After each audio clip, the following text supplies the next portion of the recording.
ہم نے اظہر میں یہ سوال کیا، ہمارے بعض دیگر احباب نے سوال کیا کہ آپ لوگ سعودی لوگوں کا وہابی علماء کا رد کرتے ہیں، پھر وہاں پہ نماز پڑھی جائے گی کہ نہیں پڑھی جائے گی؟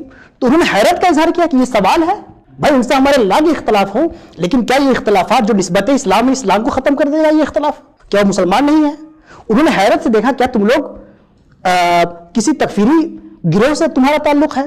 تو الازہر جو ہے وہاں کے علماء کا اور دیگر عالم اسلام کے علماء کا، جو معتدل علماء اہل سنت ہیں، جو متصوف ہیں، جو مقلد ہیں، سب کا موقف یہی ہے کہ وہاں پہ جا کے نماز پڑھی جائے گی اور نماز بالکل ہوگی۔ خانقاہ عارفیہ اس میں منفرد نہیں ہے۔ خانقاہ عارفیہ کو آپ نے جو ذکر کیا یہ آپ کو شاید منفرد موجودہ معاشرے میں نظر آیا، لیکن یہ بھی آپ کو نظر آیا، ورنہ آپ کے ہندوستان کے حلقے میں بھی ایک بڑی تعداد ہے، صاحبان فراست، صاحبان شعور کا ایک بڑا حلقہ ہے جس کا موقف وہی ہے جو خانقاہ عارفیہ کا موقف ہے۔ مفتی صاحب کی بارگاہ میں میرا یہ سوال ہے، اگر سب لوگ ایک دوسرے کے پیچھے نماز پڑھنا شروع کر دیں تو فرقہ واریت تو ختم ہو جائے گی؟ آج کل یہ چورن بیچا جا رہا ہے۔ میں ایک سادہ سوال کر لیتا ہوں۔ پہلی بات، کیا قرآن و حدیث میں کہیں پر یہ موجود ہے حکم کہ اگر سب ایک دوسرے کے پیچھے نمازیں پڑھ لیں تو یہ ختم ہو جائے گا کام؟ کوئی دلیل؟ کہا جی یہ تو نہیں ہے۔ میں نے کہا نہیں ہے نا، تو پھر میری دوسری بات بتائیے، اگر کسی بندے کی قراءت ٹھیک نہیں، یعنی وہ قرآن صحیح نہیں پڑھ سکتا، اس کے پیچھے نماز ہو جائے گی؟ بولے نہیں، اس کے پیچھے تو نماز نہیں ہوگی۔ تو میں ایک سادہ بات کہنے لگا ہوں، سارا سمجھ آ جانا چاہیے، جس کا قرآن ٹھیک نہیں ہے جب اس کے پیچھے نماز نہیں ہوتی، تو جس کا ایمان ٹھیک نہیں ہے اس کے پیچھے ہماری نماز کیسے ہو جائے گی؟ کیا کہنے علامہ صاحب۔ بات دراصل یہ نہیں کہ کس کے پیچھے نماز پڑھنی، بات یہ کہ جو مصلی پر کھڑا ہے نا، آپ نے دیکھنا اس کا عقیدہ بھی درست ہے کہ نہیں ہے۔ جی جی جی جی جی، میں آپ کو اس سے بھی ایک سادہ مثال دے دیتا ہوں۔ دیکھیے ہم پیچھے کھڑے ہیں، ہم نے کہا پیچھے سے امام کے اللہ اکبر، بھائی جو مصلی پہ کھڑا ہے حضرت وہ بھی تو دیکھو نا، یہ کس امام کے پیچھے ہے؟ آیا کہ یزید کو امام کہنے والا ہے یا حسین کو امام کہنے والا ہے؟ کیا کہنے، تو ذرا اس بات کو سمجھو نا۔ حالانکہ جب حضرت امام حسین کو ہم امام کہتے ہیں تو ہم بیچ میں صحابہ کرام علیہم رضوان کا لحاظ بھی رکھتے ہیں، یہ یاد رکھ لیجئے۔ لیکن میں نے ایک اشارہ دیا ہے، آقا کریم علیہ السلام نے ارشاد فرمایا ان اللہ اختارنی واختار لی اصحابی واختار لی منہم اربعہ، فرمایا اللہ نے سب سے پہلے میرا انتخاب فرمایا، میرے بعد میرے صحابہ کا انتخاب فرمایا، پھر میرے لیے ان میں سے 4 کو چنا، حق 4 یار بھی آ گئے، ٹھیک ہے۔ پھر اس کے بعد فرمایا، اس کے مختلف پہلو آگے ہیں، مختلف الالفاظ والطرق والسند، یہ روایت ہے، لیکن ایک روایت یہ بھی ہے، فرمایا ان قریب ایک قوم آئے گی ینتقصونہم ویسبون اصحابی، جو میرے صحابہ کرام میں سے نقص نکالے گی، عیب نکالے گی اور گالیاں دے گی۔ فرمایا جب یہ آئے تو حضور ہم نے کیا کرنا ہے؟ فرمایا لا تواکلوہم ولا تشاربوہم ولا تسلموا علیہم ولا تصلوا معہم ولا تناکحوہم، او کما قال علیہ السلام۔ میرے آقا کریم علیہ السلام نے فرمایا نہ ان کو سلام کہنا ہے، نہ جواب دینا ہے، نہ رشتہ دینا ہے، نہ لینا ہے، نہ روٹی پکا کے ڈالنی ہے، نہ ان کے ساتھ کھانی ہے۔ اور میرے نبی کریم علیہ السلام نے فرمایا مر جائیں تو جنازہ نہیں پڑھنا، ان کے ساتھ نماز نہیں پڑھنی، سمجھ آ رہی؟ ان کے ساتھ نکاح نہیں کرنا۔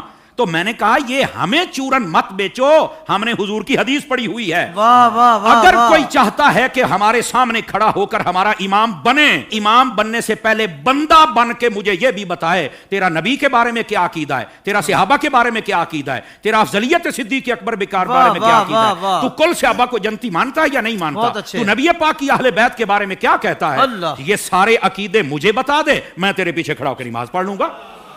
کیا کہنے، کیا کہنے۔ ویسے یہ جو نمازوں کا شوق ہے نا، میں صرف اتنی بات بتا دوں بھائی جان، یہ ترمذی شریف میں روایت موجود ہے، ایسی روایات جب آتی ہیں تو پھر بیٹھ جاتے ہیں کیڑے مکوڑے، یتیم العلم یزید الفکر، وہ بیٹھ کے کہتے ہیں کہ نہیں یہ یوں نہیں، یہ یوں نہیں، یہ ٹھیک نہیں۔ میں نے کہا حضرت جب آپ کی اصل ہی ٹھیک نہیں تو آپ کو یہ بات کیسے سمجھ آئے گی؟ نبی پاک علیہ السلام تشریف فرما ہے، ایک شخص آ گیا، اس نے کہا حضور فلاں شخص فوت ہو گیا، جنازہ پڑھانا۔ فرمایا ہم نے نہیں پڑھانا اس کا، حالانکہ مشکاہ شریف پڑھ لو، حضور نے فرمایا جب کوئی فوت ہو جائے مجھے بتا کرو، جنازے میں پڑھاؤں گا۔ جی آپ اس بات کا اظہار فرمایا کرتے تھے کہ جنازہ میں نے پڑھانا، میں نے مفہوماً و مختصراً بات سنائی، اس کا جنازہ کیوں نہیں پڑھا؟ جب سوال پوچھا گیا تو آقا کریم علیہ السلام نے فرمایا انہ کان یبغض عثمان ابن عفان، یہ میرے عثمان سے بغض رکھتا ہے۔